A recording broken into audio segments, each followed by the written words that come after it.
What a fun interview this was. Grant Cardone and Jordan Belfort fight it out in the ring of YouTube interviews to try to determine who is top dog salesman on YouTube. Listen, all I want you to know is that my whole alchemy is I want to try to extract as much as I can from you about how you go out and train salespeople, about your life, because I want to give this massive to the audience, right? Poor Jordan didn't know that he'd be learning very little in this conversation. Well, everybody wants to know who's the better salesman, right? That's what they keep saying. I don't know, you know. Well, it depends who you talk to. You ask Jordan, he's going to say he is. You can see what's on Grant's mind from the start. He's already positioning this interview as a chance for the world to see who is the biggest and baddest sales expert on social media. Even better at training salespeople than I am at. I mean, I'm a great salesperson, but I really excel at it. Something about I love doing it. Like when I don't like sales at all. I love training people. So, anyways, let's start in the beginning. So, when did you start selling? When I had to. I think Grant's goal of this interview was to try to out-alpha Jordan Belfort, which is pretty clear from the start. The I hate sales comment sounded to me like an attempt at breaking rapport, which is a pretty alpha trait if used correctly. This is essentially where you purposefully say something that is not building rapport, so essentially breaking rapport. But in this situation, it comes off as just plain odd. And notice that Jordan didn't even react. What I want you to notice is their body language from the start. Later in the video, they both go through phases of leaning back and being very relaxed. But at the start, they're both leaning on the table with the weight of their shoulders on their elbows and arms. I thought this was meaningful. But the only time that I ever sold anything successfully was a bunch of fish that we had caught, redfish, red snappers. They caught hundreds and hundreds of them. This is the first big moment of the debate, the fish story. We will cover this momentarily. I stopped door to door. This is how I started my career. Door to door, I was selling fish. To homes? To restaurants? To businesses. To State Farm agents. Hey guys, I got some fish. It's fresh as shit right here. You know, I did the same job, by the way, but with boxes of frozen steak and meat and fish. Wow. Side note, this is Jordan Belfort creating pretty good rapport with Grant, which coincidentally is typically the first rule of thumb when you're trying to sell something. You want to create rapport from the start. That is typically phase one. You can see that they started off on a good note. And that's how I still sell today, by the way. Okay. Like there's no, you know, it's very direct, to the point, find out if you're interested, and then I move on. Be unreasonable. Like when you say, if you want to just be unreasonable with like not stop, but what if they don't want it? What's the fine line? Oh, you saw the unreasonable, you're like the follow-up, No. I mean, like, okay, so you have two types of people. You have buyers and non-buyers, right? Like, what do you mean? No, I don't believe that. I think they're all buyers. You think everyone's a buyer? Every person, every human being you meet is going to buy something. This begins a thread where Grant doesn't look good at all. Before we critique, let's put ourselves in Grant's shoes for a moment. He's a guy who sells sales training. You can argue that everyone could benefit from improving at sales, so in his mind, he probably does think that everyone should buy his sales training products. I think that's partially why he said this, and he also has an assortment of products to sell, as you'll see in a minute. Whether they might not buy my fish, but then they're going to buy insurance, or they're going to buy groceries, or they're all buyers. But what you're selling fish though?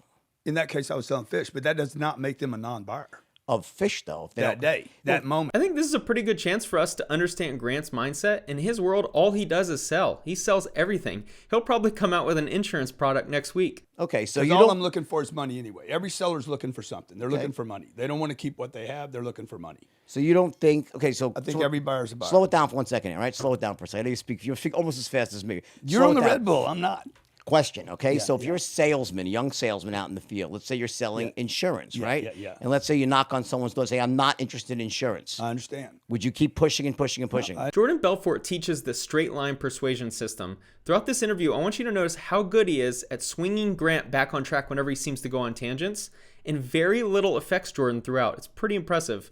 Whenever Grant makes little comments testing his composure, he doesn't show any change in emotion. Please take notice of this. No, I totally understand. But I don't believe that they're not interested is an interest level. Okay.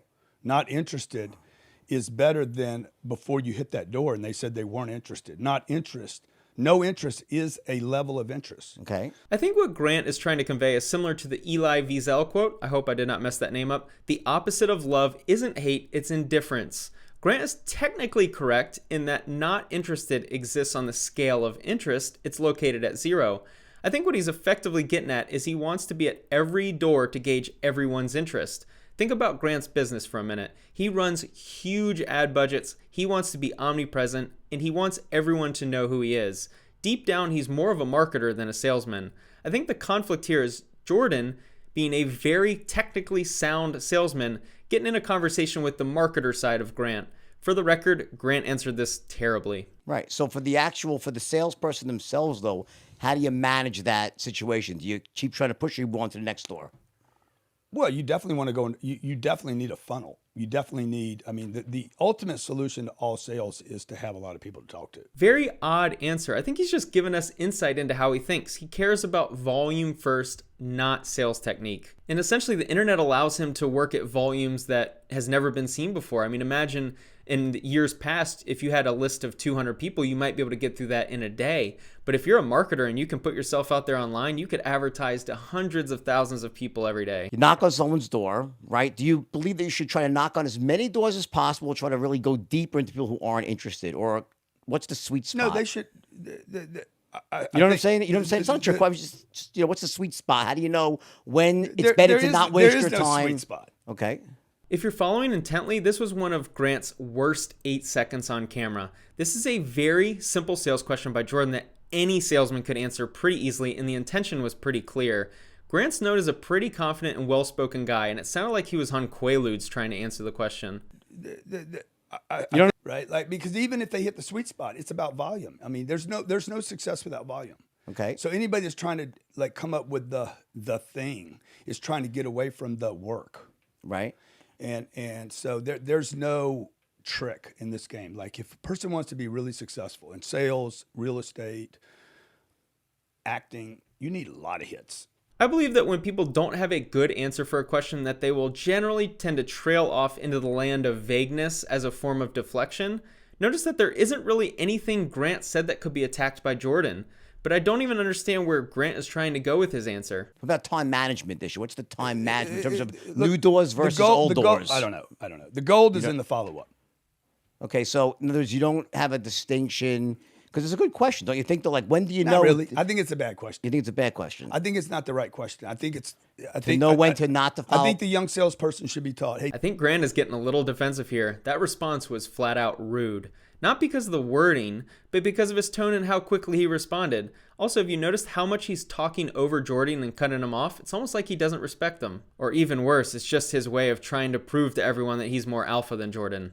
Not a good look, Grant. if they know me rather than me knowing them, if they already know me, then my leverage goes up probably 10x. Okay. This is what I speculated earlier. Grant wants the marketing to take care of his sales approach. He just insinuated that he wants people to know him before he meets them, which allows almost all prospects to be warm leads instead of cold leads, which makes the sale significantly easier.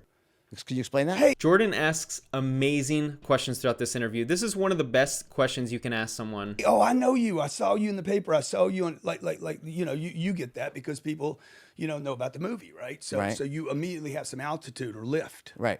Because people know you. It's not who I know; it's who knows me. I'm certainly not a read into every body language movement kind of guy, but I did find it coincidental that he popped up and went back into his very confident looking position when the conversation took turn to marketing and fame. His tone of voice sounds very assuring too. So I guess what I'm trying to say is like for someone starting out, right? Like, because so many people get into sales, and the thing I see them doing, a lot of people, they waste their time talking to they try to go so deep I into a disagree with that. non-buyer. You disagree? I think people need to learn how to talk to people. This is another example of Grant breaking rapport. I think it's on purpose that he isn't waiting until Jordan finishes his question to respond. I'm starting to get the sense that Grant doesn't respect Jordan, or he doesn't want to respect Jordan. You Right. keep talking to them, no matter what their interest is. So if you give someone let's say you give someone a stack of like 200 leads to dial through, right? And you get a salesman who wants to speak to everybody. Like he's going to speak to someone who's, let's say, have no money, they have no job, and they want to sell them a $10,000 product, and they waste 45 minutes in that call. Thus far, all of Jordan's comments and questions are on the technicality of sales. You can definitely tell that he's an experienced sales trainer because he constantly brings up questions that you'd ask someone who claims to be good at sales. And really, a lot of these questions are kind of softball, such that Jordan's giving Grant a really good chance to kind of hype himself up and talk about sales. And I feel like Grant's not doing a good job. Would that be smart or not smart? He shouldn't have started that call with one product. Why? Because he works at a company that has one product. That's stupid. Here's another insight into Grant's mind. Most companies exist within a vertical and only really have one type of product to sell, but clearly Grant thinks they're stupid. What's annoying about Grant in this thread is he's like a rich guy telling a poor guy that being poor is stupid. You should just stop being poor, bro. The world doesn't work like that, Grant. Not every company has hundreds of products to sell. And really, it's terrible advice if you think about it. A lot of this conversation, Jordan is trying to bring up like, hey, the average salesman or someone who's getting into sales, maybe they can learn something from this. And Grant is very deflective. He's just, yeah, that's stupid. Guys shouldn't work for a company that doesn't have 100 products. It's very disappointing to me. You need more than one product. You need more product, okay? Like if I try to hit everybody with a $10,000 product or even a $1 Even product. even $100 If I hit somebody product. with a $1 product, I miss the guy that wants to spend $10,000. It felt like this was a weird deflection by Grant. Instead of answering the question, it almost feels like he's trying to prove a point or something. Gives you you can sell something to everybody, right? Basically, right? Yeah. Okay. I like that. Cool. Like we probably have, I don't know, we probably have 100 different products on our website. This answers the previous thread. Grant will literally sell everything. People are on Instagram talking about blah, blah, blah, I got blah, blah, blah. And then they go to a website. They shouldn't be going to a website. They should be going to a landing page. And there should be one choice there with two possible options at most. Would you say you're a better salesman or marketer? Jordan is a great interviewer in the moment. He might have had this question in his mind, but he asks it in a very interesting time. So far, we've seen Grant skirt around very simple sales questions and tactics. Then he talks for a few minutes about more marketing-centric topics, and he sounds a lot more confident talking about marketing. I'd say I'm a better businessman.